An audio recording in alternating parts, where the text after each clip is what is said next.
bersamamu Bapa. Ku kan tenang bersamamu Bapa.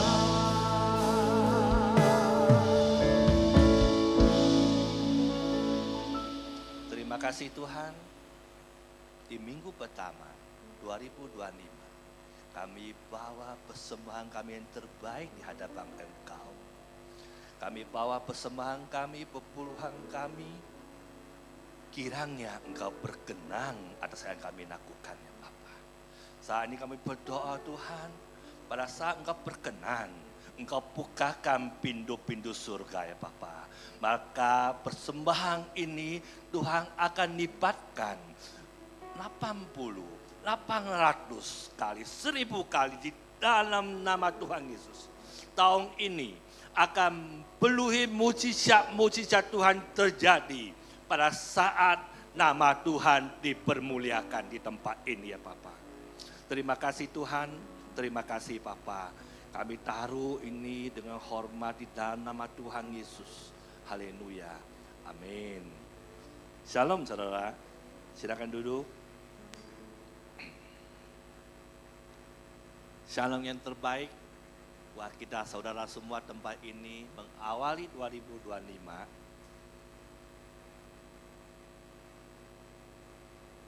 Ini di Desember, saya itu coba bicara mujizat Tuhan itu terjadi di keluarga.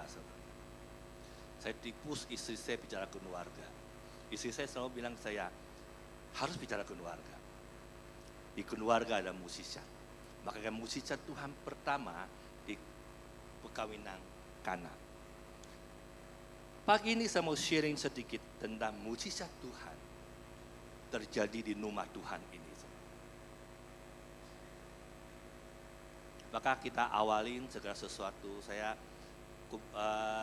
di akhir tahun kemarin saya ada Pak Dani dan istri, saya dan istri, Pak Apol sama istri, kita kumpul, kita nundingan. Apa sih yang harus kita rubah di awal tahun 2025? Ya pertama ya persembahan. Persembahan yang baik, yang harum di hadapan Tuhan. Menabur benih yang baik. Ini rumah Tuhan. Mujizat. Mujizat Tuhan itu bicara tentang di rumah ini bagaimana terjadi mujizat saudara. Saya buat 2 poin yang sangat simpel dalam mujizat Tuhan terjadi di rumah Tuhan ini. Yang pertama, kita buka di Mazmur 22 ayat 4. Mazmur 22 ayat 4. Padahal engkaulah yang kudus bersembahyang di atas pujian orang-orang Israel. Saudara, Tuhan bersembahyang di atas semua pujian kita di tempat ini. Saudara. Saya kalau baca ayat berikutnya apa? 2-3 orang berkumpul, Tuhan hadir. Saya juga pikir kalau 2-3 orang berkumpul, Tuhan hadir. Saudara. Kalau berapa ratus kita kumpul, apa yang terjadi? Saya ibaratnya begini, saya tuh renungkan Tuhan. Berapa hari pagi ini saya nunjukkan Tuhan, apa sih pujian pengembangan sekuat apa sih? Tuhan kasih saya satu tema begini. Kalau 2-3 orang hadir, itu kita ketok pintu saudara. Kita ketok pintu. Kalau 200, 300, kita sampai 400 orang kita hadir di tempat ini. Apa yang terjadi? Kita dobrak pintu surga.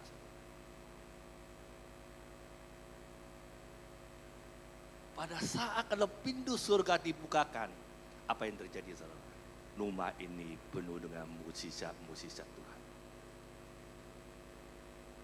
Maka dari itu, kami adakan mercy seat selalu di 9.30. Dulu kita mercy seat di bawah, lantai 2. Kami ubah ke atas, saya minta izin kepada diaken, kita rubah ke atas. Kita mau bawah. Kita mau buka pintu dulu. Makanya 9.30 kalau saudara yang hadir pagi-pagi, Pak Siman paling rajin hadir pagi Pak. Ya kita masuk Mercy sama-sama. Kita bukakan pintu dulu buat saudara. Ya kan? Tim doa, pagi-pagi mereka hadir di bawah. Doa dulu, bersihkan dulu.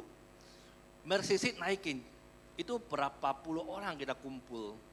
Diakon kita lumayan besar. Di atas 20, saudara. 20 kali 2 sudah 40. Penuh pendoa segala macam.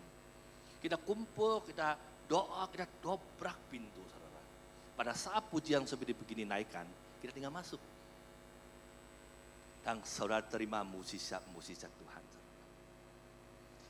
Saya bisa ngomong begitu karena ada kesaksian di tempat ini, saudara. Ibu Pauline ada Ibu Pauline. Nah, Ibu Pauline ini itu pendoa kita, saudara. Bu Pauline berkenan nggak berdiri di sini biar semua orang bisa melihat mukjizat Tuhan gimana terjadi ini. Oh, bisa kasih mic nggak buat Bu Pauline? Ini Bu Pauline ini ngalamin satu, nggak usah naik Bu, saya yang turun. Ibu Pauline baru pemulihan. Ibu Pauline baru ngalamin satu operasi cukup besar. Bu, operasi apa Bu? Nah, ada benjolan di payudara dan dinyatakan tumor jinak. Tumor, ya. Sesudah selesai operasi, saudara, kami doakan. Sebelum dia masuk ruang operasi, kami doakan juga. Pokoknya kita doakan terus. Ada komunitas, ada pujian pengembangan doa yang tak putus-putus. Kami dukung Bu Pauline. Pulang, selesai operasi, Ibu pulang ya. Terus tiba-tiba dinyatakan ada lagi. Gimana? Nah, setelah saya pulang, harusnya kan saya kontrol pertama. Ya, Kata dokternya gini, ibu siap untuk dioperasi yang kedua kali. wow. Ya, yang kedua kali gitu. Terus saya bilang gini, dok saya masih trauma, jangan sekarang dulu. Karena saya pikir masih sakit kan. Ya. Nah, saya bilang, dok jangan dulu, kalau bisa saya mau Natalan dulu. Aduh. Saya mau Natalan dulu gitu Bapak Ibu ya, karena ya Natal itu kan cuma setahun sekali ya Bapak Ibu, jadi kita harus menikmati hari kelahiran Tuhan Yesus itu gitu. Jadi prinsip saya harus Natal dulu. Kata dokternya, ya boleh, nanti setelah itu ibu kontrol lagi. Gitu. Saudara, saya dengar kesaksian ini saya sangat terharu, saudara. Natalan dulu. Ini teguran buat saya. Dulu kalau Natalan saya kabur. Serius, saya ngaku dosa di hadapan saudara ya. Dia tahu Natalan saya kabur, karena Natalan di luar negeri kan bagus-bagus ya. Indah-indah, betul ya. Ya kan jadi saya kabur. Nah ini Ibu Pauline menegur saya untuk menjadi lebih baik. Silakan Bu. Nah, saya kontrol yang kedua, terus harus di USG. Saya bilang gini, ya udah nggak apa-apa dok, kalau memang harus saya di USG lagi nggak apa-apa. Dan saya menjalankan USG. Setelah saya ambil hasilnya dan saya bawa ke dokter, dokternya bilang gini, Bu, nah, gimana perasaannya? Saya bilang perasaan saya biasa-biasa aja dok. Kenapa? Gitu. Saya bilang saya percaya Tuhan itu pasti menyembuhkan saya. Amin. Karena pegangan saya adalah satu, firman Tuhan.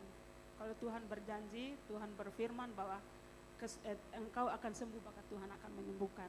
Dan saya bilang gini, dok saya percaya Tuhan itu menyembuhkan, karena kebetulan dokternya juga itu orang Kristen. Oke. Terus dia lihat hasilnya, dia bilang gini, wah Bu, ini mah udah semakin mengecil, jadi bahkan tinggal kayak bayangan. Wah, puji Tuhan, kita tepuk tangan buat Tuhan. Terima kasih Ibu. Jadi kesimpulannya, biar saya cepat, saya boleh persingkat Bu ya. Boleh. Mohon izin, bahwa Ibu Pauline tidak perlu operasi kedua. Terima kasih Ibu untuk kesaksiannya. Tuhan berkati. Satu lagi ya, sebelum Bapak Ibu harus yakin sama Tuhan bahwa kalau kita udah mengikut Tuhan jangan takut, jangan khawatir. Amin. Tuhan itu adalah Allah yang sungguh-sungguh nyata dalam kehidupan kita. Amin. Dia ajaib, dia dahsyat. Apapun pergumulan kita tidak ada yang mustahil bagi Amin, Tuhan. amin. Tuhan akan penuhi. Amin, amin.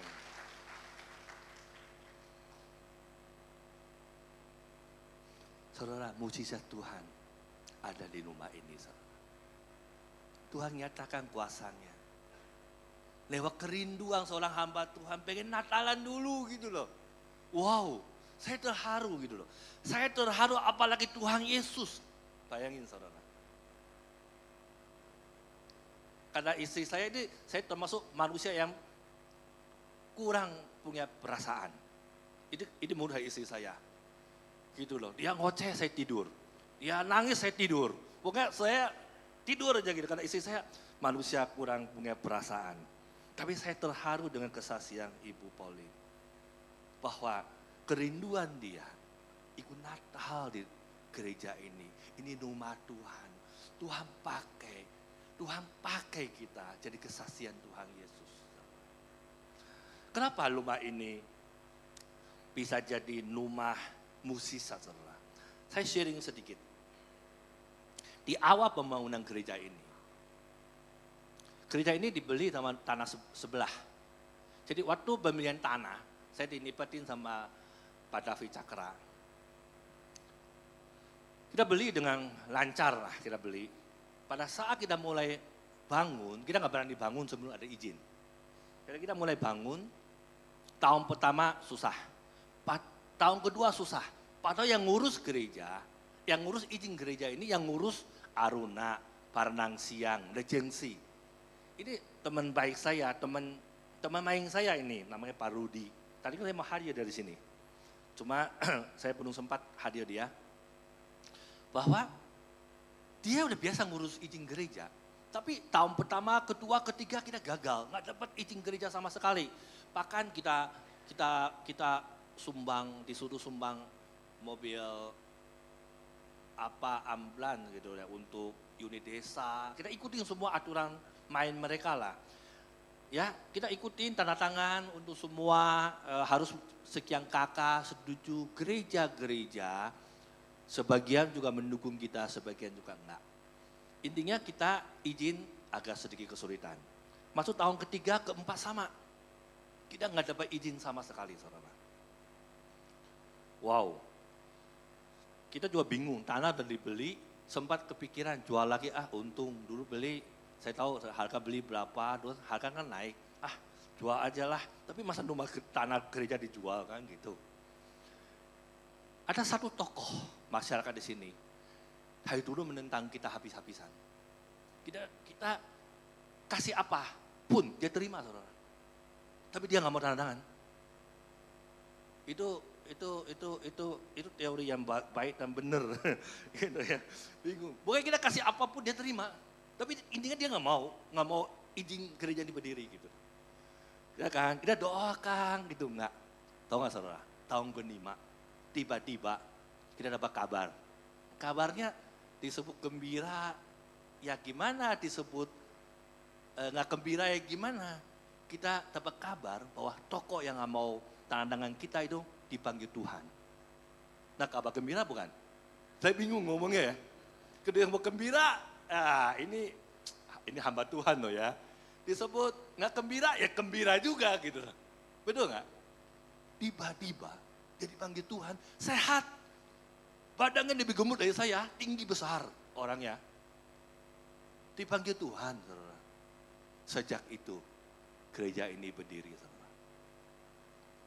Mukjizat demi mukjizat Tuhan nyatakan. Saya nggak ngomong meninggal dia itu mukjizat ya, enggak ya. Ya, nanti jadi kacau gitu. Bahwa Tuhan akan pakai semua aspek untuk mendukung gereja Tuhan berdiri. Dan kita izin gereja resmi berdiri di sini. Mukjizat Tuhan masih ada, saudara. Karena kita mulai mendirikan gereja ini di tahun ke-5 dengan keringat, dengan doa, dengan pujian penyembahan yang luar biasa dan sepakat unity bersama-sama, gereja ini berdiri karena ada mukjizat Tuhan. Karena rumah ini ada mukjizat, isi rumahnya apa? Pasti terima mukjizat Tuhan. Betul nggak? Kita isi dong. Kita datang ke rumah Tuhan, kita anggota daripada gereja ini. Rumah ini adalah ada mukjizat Tuhan. Saya menghimbau, saudara kalau mau datang lebih awal boleh ikut message. Ayo nikmati bersama-sama. Saya ngomong ke istri saya paling senang, paling suka ibadah di ini tuh di Mercy Seat. Saya nggak tahu rasanya hati itu terharu, rasanya hati itu campur aduk lah gitu. Paling senang saya masuk ke Mercy Seat. Maka untuk itu saya hampir sekarang nggak pernah terlambat ke gereja, kejar Mercy Seat ini. saya kejar Mercy Seat. Mengakhiri 2024, ya, saya berdoa di tempat ini, biar semua ngalamin, yang namanya mukjizat. Yang belum terima, masuk tahun 2025, kita ngalami sama-sama yuk di rumah ini. Yang kedua, saudara, kenapa mukjizat Tuhan bisa terjadi? Karena ada pengampunan. Saya buka Markus 11 ayat 25. Saya ngundang satu tiakan kita lagi. Saya hari ini pakai saksi hidup. Ya, saksi. Pak David, silakan ke depan. Pengampunan, Markus 11 ayat 25. Saya bacakan buat saudara. Dan jika engkau berdiri untuk berdoa, ampunin dahulu sekiranya ada barang sesuatu di hatimu terhadap seseorang. Supaya juga Papamu di surga mengampuni kesalahan-kesalahanmu. Mana Pak David yang saya hormatin? Nah, ini saya mau cerita. Saya turun aja, saya turun Pak. Saya turun. Beliau adalah satu polisi perwira, polisi masih aktif, saudara. Masih aktif. Beliau pandu di kita, luar biasa, saya diberkati dengan beliau. Ya, satu hari kami ngobrol berdua di satu coffee shop. Ngobrol berdua, kami ngobrol hati ke hati. Ternyata beliau ini pernah kena, apa itu? Apa itu? Otak apa itu Pak? Tumor otak. Tumor otak. Tumor otak sejak kapan nih Pak? 2016. Beliau ngalamin tumor otak. Ada satu kisah buat saya terharu, dia benci banget sama orang tuanya. Betul Pak ya? Coba cerita sedikit Pak. Siap, polisi mah siap Siap, saya juga siap Pak, silakan. Mohon izin Pak. Ya, mau izin. Ini gereja Pak, bukan kantor polisi Pak, jangan gitu. Saya jadi tegang ini. Bapak yang saya jadi tegang. Ya, silakan Pak. Shalom saudara-saudara. 2016 ketika kami mendapatkan MRI dari Rumah Sakit Hasan Sadikin karena penglihatan mata saya yang tidak stabil. Ketika itu dokter memanggil saya dengan kesimpulan saya harus dilakukan bedah terhadap kepala saya untuk pengangkatan tumor. Saya sama istri berpikir begini, aduh kalau di otak-atik kepala saya jadi kayak mainan. Dah, saya coba konsul dengan dokter lain di Rumah Sakit Pusat Polri Kramat Jati, Jakarta Timur. Dan dokter langsung memerintahkan saya ketika itu untuk masuk kamar dan untuk tindakan puasa. Saya bilang sama istri, kita pulang aja ke Bandung yuk, kita kabur. Pulang aja ke Bandung karena terus terang jujur dari mulai saya berangkat dari rumah Bandung sampai di perjalanan tol dan sampai di Rumah Sakit Kramat Jati tersebut, saya nggak bilang sama istri kalau saya tuh nggak nyaman. Betul, memang solusinya adalah dengan tindakan bedah menurut petunjuk dokter bedah pada saat itu. Saya bilang sama istri, udah yuk kita pulang aja, kabur. Nanti gimana Pi kalau dicek sama dokternya? Karena kan kamu anggota, nanti kalau ada apa-apa gimana? Ah kan baik, paling urang tadi periksa propos. Waduh, polisi juga nakal kadang-kadang, manusia juga ya Pak ya? Polisi manusia ya? Bukan hamba Tuhan manusia, polisi juga ya? Iya Pak. Saya sama istri langsung pulang ke Bandung. Ya saya ketika itu hanya bilang dengan istri atau di kamar apa lagu tak tersembunyi kuasa Allah.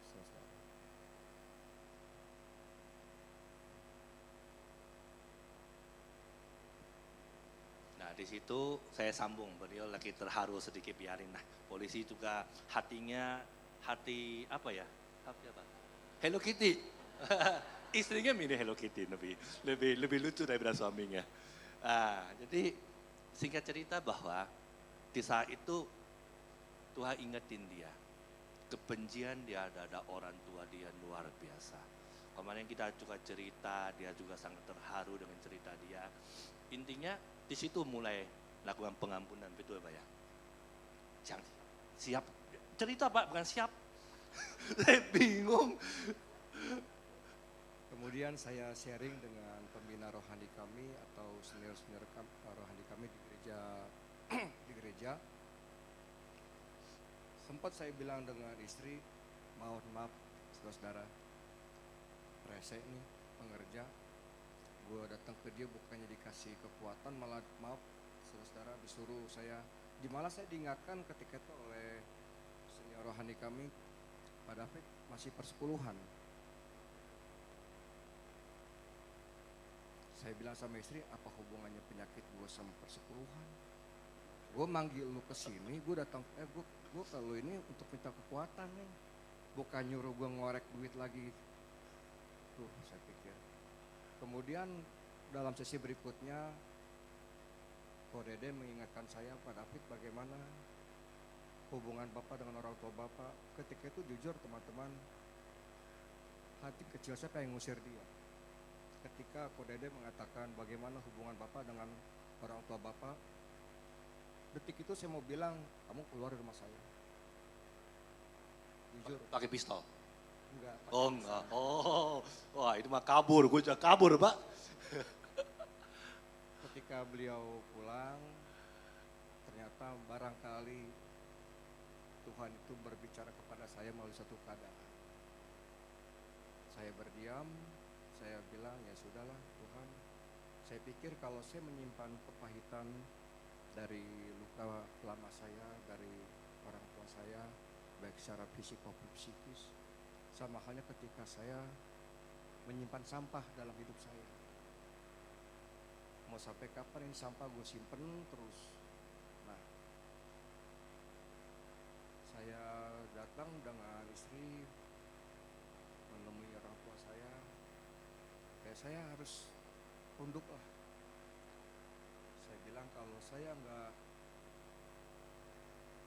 berdamai dengan bapak saya nggak akan bisa berdamai dengan diri saya sendiri. Nah kemudian ketika kami sudah saling berpelukan sampai mohon maaf, justru saya yang ketika itu yang maafin David tuh.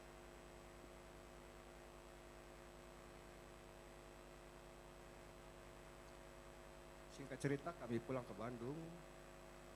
Terus terang saya selama ini kurang lebih setahun untuk ke kamar atau untuk ke depan pun juga saya melihat itu banyak dari bantuan istri. Ya dalam artian kalau lampu itu terang, oh berarti udah mulai maghrib atau udah mulai menjelang malam. Tapi ketika saya keluar rumah, oh terang, berarti udah siang. Karena apa? Jarak pandang saya itu sangat terbatas. Kurang lebih 1 tahun saya melihat situasi itu berubah. Saya singkat cerita. Ya Pak, singkat Pak, ya. Saya mau pejaman kudus Pak. Siap.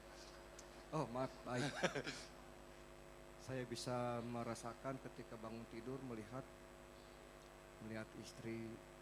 Oh iya, ada hidungnya, ada matanya. Jadi intinya ketika saya berani untuk melepaskan kepahitan itu, ternyata itu menjadi kesembuhan bagi saya. Terima kasih Tuhan berkati. Amin. Terima kasih Pak David.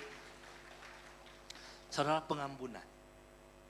Pada saat dosa kita mau diampuni, ampuni orang lain dulu. Ini luar biasa. Saya ketemu beliau di akhir tahun.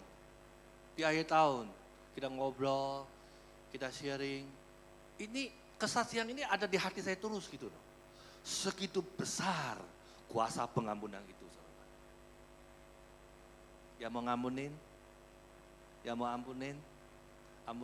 Yang mau ampunin, ayo angkat tangan.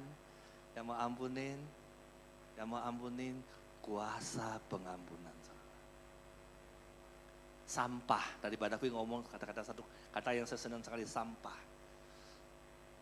Buat saya itu betul, saudara, pengampunan. Supaya apa? Mukjizat terjadi dalam hidup kita, saudara. Mukjizat jadi di rumah ini, rumah keluarga dimanapun ada, kita berada, itu ada mukjizat. Kalau pengampunan saudara berikan. Puji Tuhan bahwa saya akhiri sharing saya pada pagi ini. Saya nanti sesudah perjamuan kudus kita mau adakan pengurapan. Pastor Apo berapa kali minta saya pengurapan, saya nggak siap. Nah, makanya saya mengundang kalau yang mau urapin silakan. Diakonnya saya nanti minta mereka maju duluan. Kenapa lakukan pengurapan, saudara? Saya mau sharing sedikit aja tentang pengurapan ini. Tahun kemarin Pastor Apo ngajak saya pengurapan, saya nggak siap. Kenapa? Karena sejak saya naik ke jadi gembala, saya naik gembala baru 8 bulan. Saudara. Keluarga saya itu suka ribut. Biasanya adem ayem, tiba-tiba ada angin badai gitu. Mau pengurapan gimana kalau saya sama istri suka ribut? Gitu loh. Ributnya hal yang aneh-aneh, konyol-konyol gitu loh. Biasanya nggak pernah ribut, jadi ribut. Nah, kemarin kita ngobrol, kita beresin, kita semua beres, masuk ke Natal dengan baik. Nah, sekarang Pastor Apo minta saya pengurapan, saya nggak takut. Karena saya lebih baik dari tahun kemarin. Saudara. Kedua, kenapa melakukan pengurapan, saudara? Salah satu dari diaken sharing sama saya bahwa usaha pekerjaan lagi susah. Saya mau sharing di tempat sini bahwa tahun 2000, saya tutup 2024 dengan omset perusahaan saya naik kurang lebih 27%.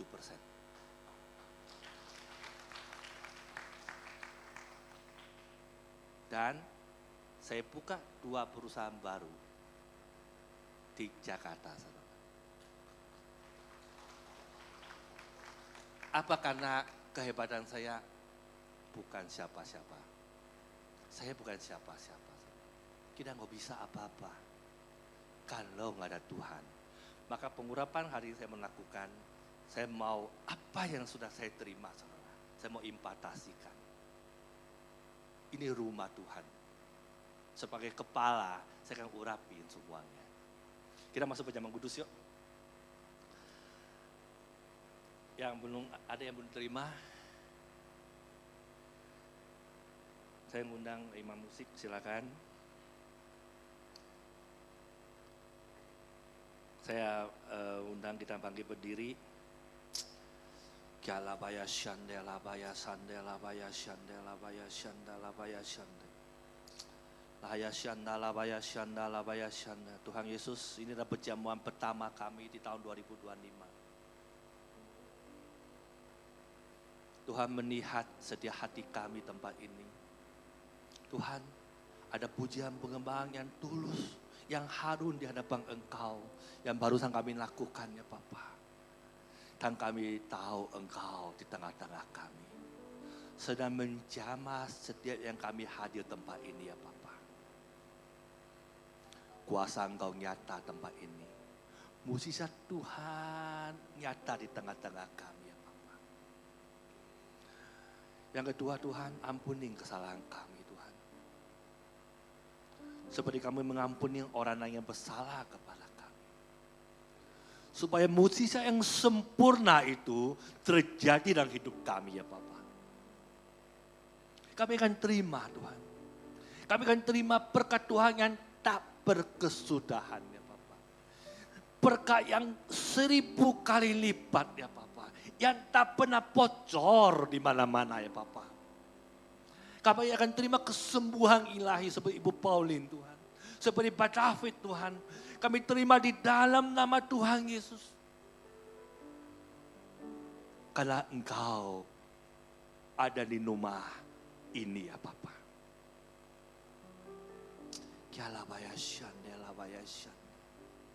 Renungkan kebaikan Tuhan saudara. Dalam waktu 1 menit aja. Lahirkan ucapan syukur kita. Awalin 2025, karya Tuhan yang terbaik. Tuhan berikan buat engkau saat ini saudara. Saudara dikasih Tuhan, mintalah, ketuklah, maka engkau akan mendapatkannya.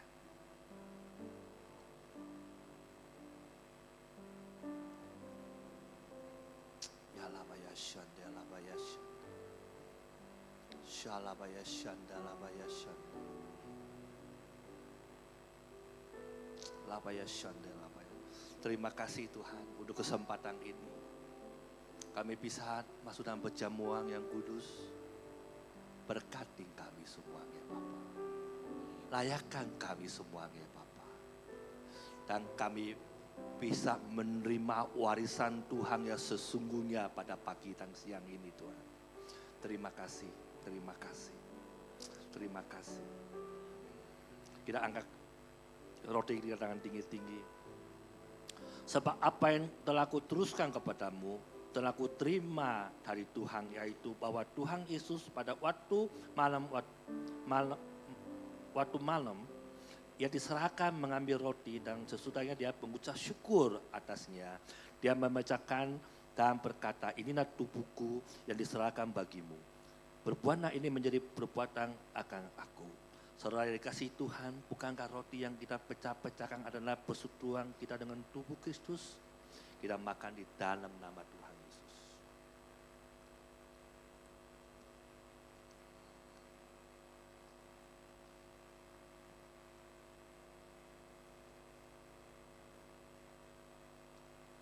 Saudara kita angkat cawang kita tinggi-tinggi. Demikian juga ia mengambil cawang sesudah makan. Lalu berkata, cawang ini adalah perjanjian baru yang dimateraikan oleh darahku. Berbuatlah ini setiap kali kamu minumnya menjadi peringatan akan aku. Saudara dikasih Tuhan, bukankah cawang pengucap syukur yang kita ucapkan syukur adalah persekutuan dengan darah Kristus. Mari kita minum di dalam nama Tuhan Yesus.